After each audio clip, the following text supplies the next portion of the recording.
Well, look who it is. Old Motordyne G35 itself. So this car, unfortunately, while I was in San Diego, I just in love with my Lincoln, so I spent a lot of time driving it. And this car was sitting in storage in Phoenix till I figured out how to store it or where to place it here in San Diego, because parking's really a pain.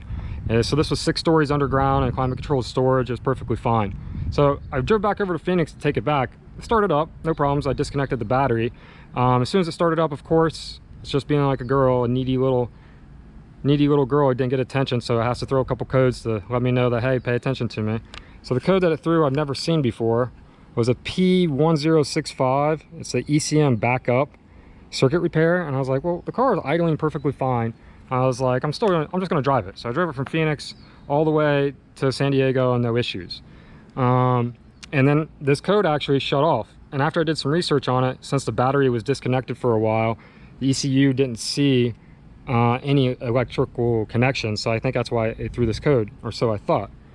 So now, car drove for like a week or so as I got it over here in California. I was just driving it and it backfired on me and it died out. It started to just basically get groggy. And then I was like, oh man, really? A coil? I mean, I just replaced these coils 3 years ago, come on. So as soon as that happened, I just pulled back here in this little back parking lot. I'm trying to figure out what's up. And you know me, I got the book out so I could get the receipts for my coils, because I went ahead and just ordered them because this car is getting so old they just don't have parts in stock anymore. So as soon as I went ahead and ordered the coils so they'd be here if I need them, because it's a lifetime warranty on the coil packs, I won't have to pay for them, I can go ahead and install them. Well, I hadn't used UpRev in so long.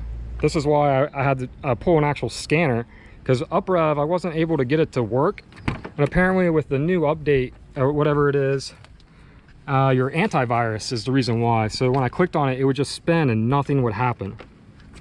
Let me see if I can.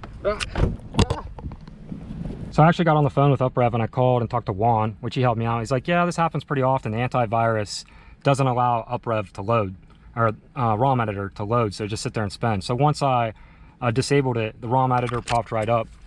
But here's a new issue that I'm finding out. So let's see here. So let's go ahead and let's get it pulled up.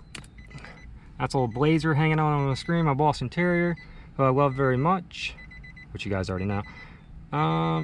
Let's see here. Where is my ROM editor? There it is. So I hit ROM editor.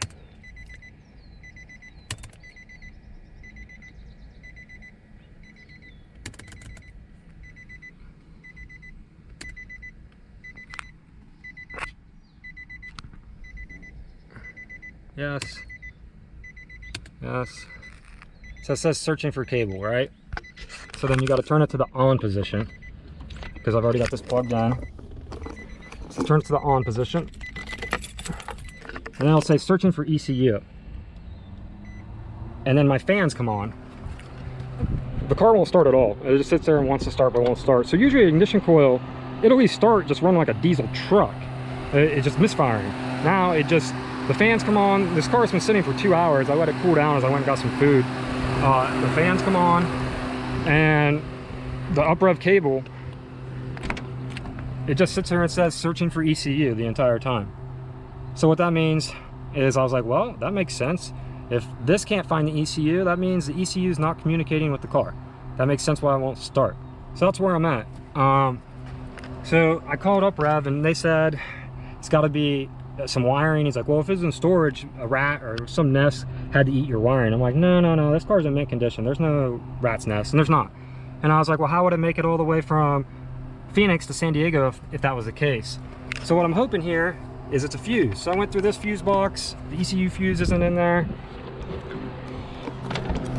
I went through this fuse box. The ECU isn't in there. And then I'm gonna go through this fuse box, which I believe the ECU fuse is in there. So let's see if that's the issue. And I'm hoping, because if it's just a fuse for the ECU, that's gonna be an easy fix for having to replace all these coils. So the entire time I've been back here, not a single person that's driven by has offered any help at all. A Target employee actually came out and I told him what's going on. I said, I think it's the ignition coils. I tried ordering them from O'Reilly's. They only have one in stock, and the other 5 would get here tomorrow morning. he didn't say anything other than, hey, if you don't have this car out of here by tonight, we will tow it tomorrow morning.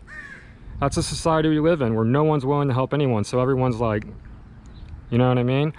It's crazy too, because the other day I was walking my dog and I walked into a place. I was like, hey, you have accessible water? They go, no, we don't. I go, oh, it's for my dog. She goes, oh, it's for your dog. She pulls out a bottle of water and hands it to me. I go, oh, if we're a dog, we're giving out water, but if it's a human, nah. I guess maybe if I threw on some double D, a bra, got some, you know, a wig on, maybe I would get some help. But if you're a man, you're not going to get any help. You have to do everything yourself. So anyways, on that rant, it's just interesting how many people came through. No one offered help just to tell me, if you don't move your car, we're towing it. I said I'm going to fix it. Like, they were asking me if anyone's coming to tow it. I said, no, I'll fix it myself. That's ridiculous, man. All right, so pulled this fuse box. Let's get back to it here. This is the third one. So I was actually looking at the service manual where the fuse is for the ECU. So it's the fourth one up right here. And on different years, it's in different spots. So mine's a 2005. I believe in the 0304 is the fuses for the ECU is up here. So I pulled the wrong one and it wasn't busted, but this one I pulled and it is busted. So let's pull it again and I'll show you where it's at. So that definitely, I'm guessing that's going to be the problem. I haven't started it up, but if it's a blown fuse, I'm pretty sure that's why it did what it did. I've never had the ECU blow a fuse. So now I'm just wondering what's blowing it. So let's go ahead and pull it out. So if you look on this box right here, it's going to be the fourth one up. So 1, 2, 3, 4. It's that 15 fuse right there. What did I do with the puller? Let's get it real quick.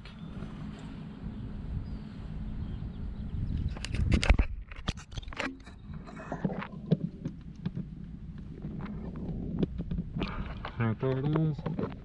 Pull it out. Let's take a look. Which I already did some. Pretty sure this is going to be the problem.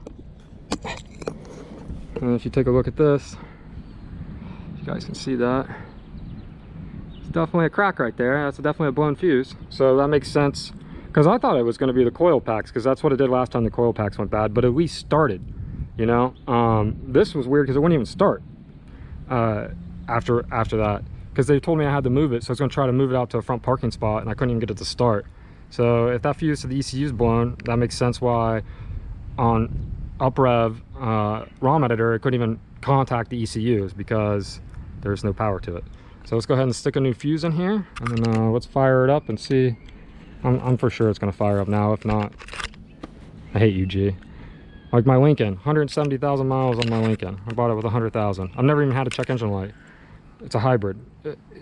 I thought this car was reliable, which it is, but it's not. Cam sensors, all this nonsense. The Lincoln, 70,000 miles I've put on it. I haven't even got a check engine light ever. That thing's a tank. All right, so let's put this fuse back in.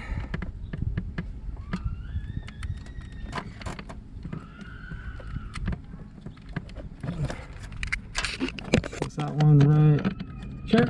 Put that in, and then let's see if this old hog fires up. All right, I'm pretty sure this is going to start. I haven't tried it, but let's find out. Little dog seat. Little Blazy. All right, old girl, don't fail me. There you go. There you have it. She fires right on up. Now, hopefully, I gotta figure out what is causing the ECU fuse to blow. It doesn't blow again. Hopefully, it was just a freak accident, because I've never had that happen. So it has me scared.